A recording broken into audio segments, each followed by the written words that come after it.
Hi, so I'd just like to start by acknowledging the traditional owners of the lands on which we meet today, the Gadigal people of the Eora Nation, and pay my respects to elders both past and present. I'd also like to thank the many people and groups that have been consulted as part of this project that I'm going to talk to you today about, including the Cancer Australia's Leadership Group for Aboriginal and Torres Strait Islander Cancer Control.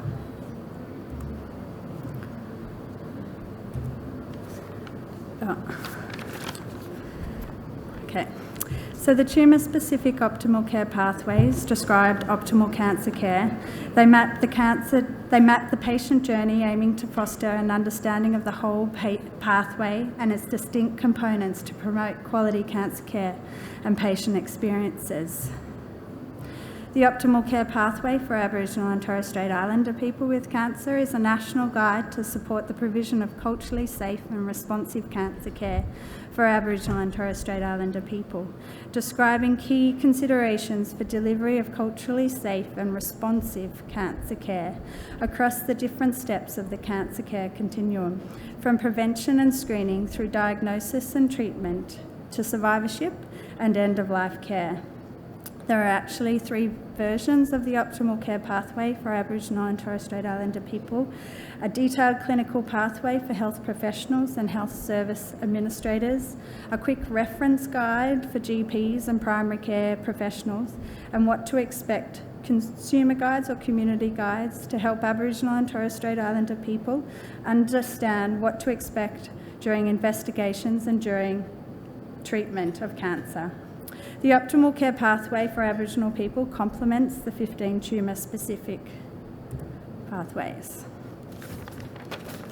Now, Cancer Australia, the development and leading of a national strategy arose in September 2018 when the National Cancer Expert Reference Group tasked Cancer Australia to develop and lead a national strategy to support implementation of the optimal care pathway for Aboriginal and Torres Strait Islander people with cancer.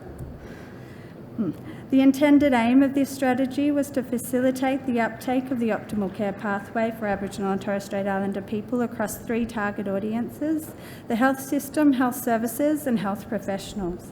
It was to optimise existing policy and system levers, to share successful strategies and resources, and to minimise duplication, therefore providing a nationally consistent approach to implement across the jurisdictions. Cancer Australia undertook this development of this strategy with the following values in mind: ensuring that Aboriginal and Torres Strait Islander leadership was throughout every stage, and that it was through a shared and collaborative agenda. Over the next 9 months, Cancer Australia undertook over 75 consultations with NCIRG members or their nominees, health service providers, including metropolitan and regional cancer services, primary health network, clinical colleges and cancer organisations. A stakeholder forum was held in April to consolidate all these findings.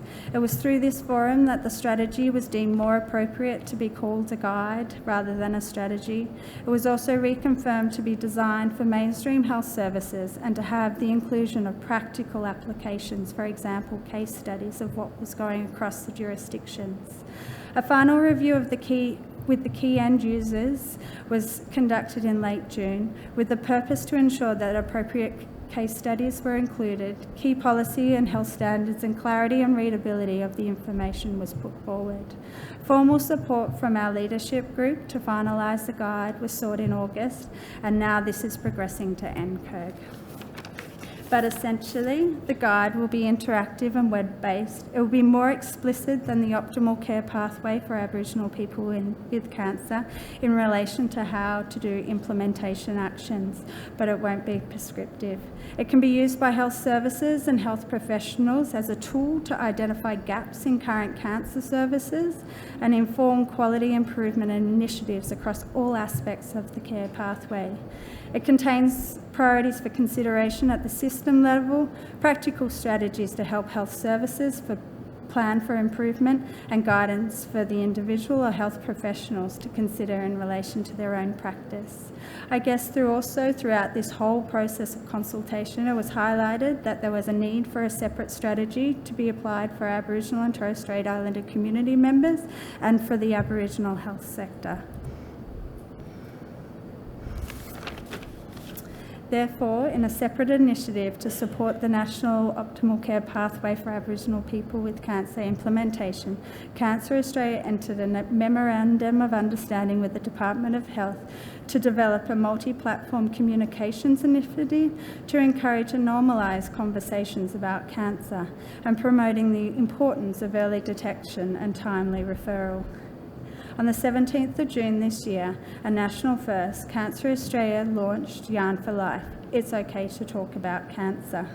The central message was delivered through NITV, radio, and paid and organic social media posts, and encompassed the sharing of personal stories of courage and survivorship from Aboriginal and Torres Strait Islander people. This is all collateral is housed on a web landing page, and it is for everyone to share and use. If I have time, I'm just going to show you one of the TV and then a motion graphic. Is that right?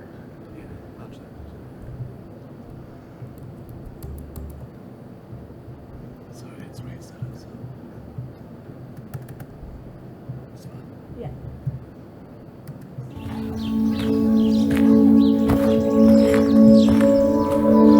Cancer can affect anyone, but the good news is, finding cancer early and having treatment gives you the best chance at getting better. I never knew that I needed to get screened for breast cancer regularly, but after yarning with my healthcare worker, I now know how important it is and need to keep it up regularly as I get on.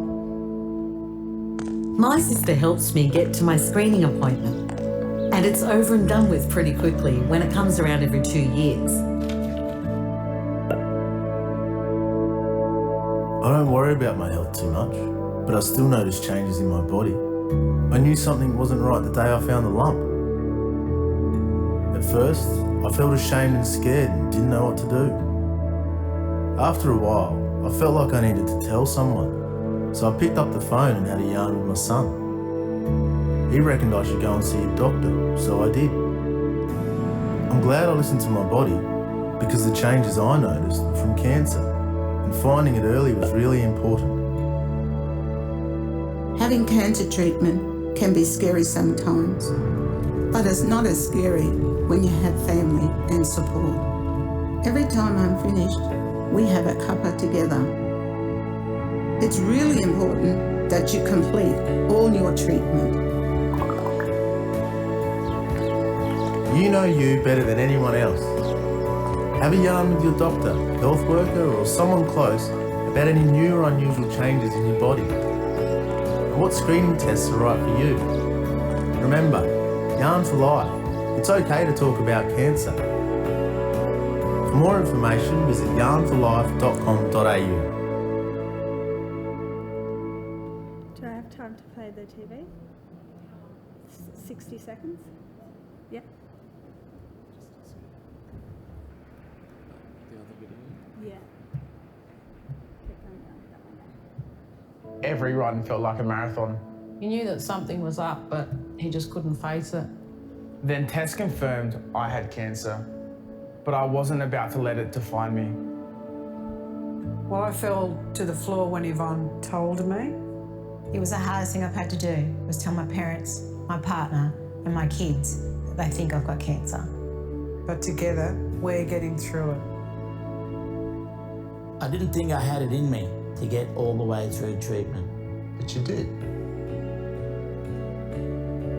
Finding cancer early and getting treated gives you the best chance of getting better. Yarn for Life, because it's okay to talk about cancer. For more information, visit yarnforlife.com.au.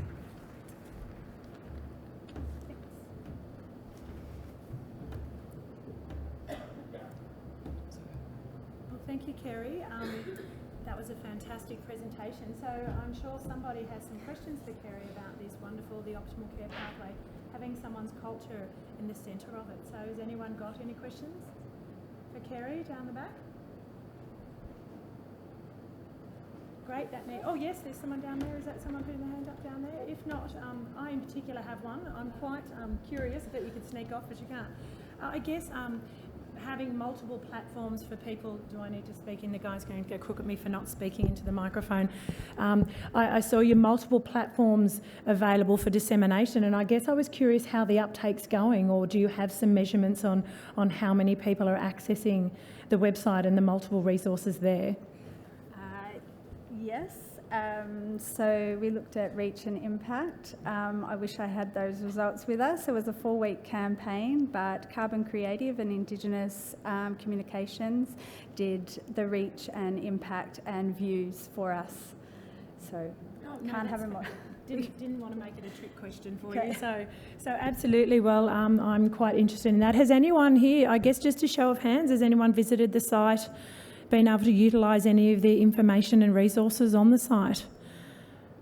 That's great, excellent. And now, you know, you might get some uptake because it was discussed even in this morning session. So thank you very much, Kerry, for a great session. Thank you.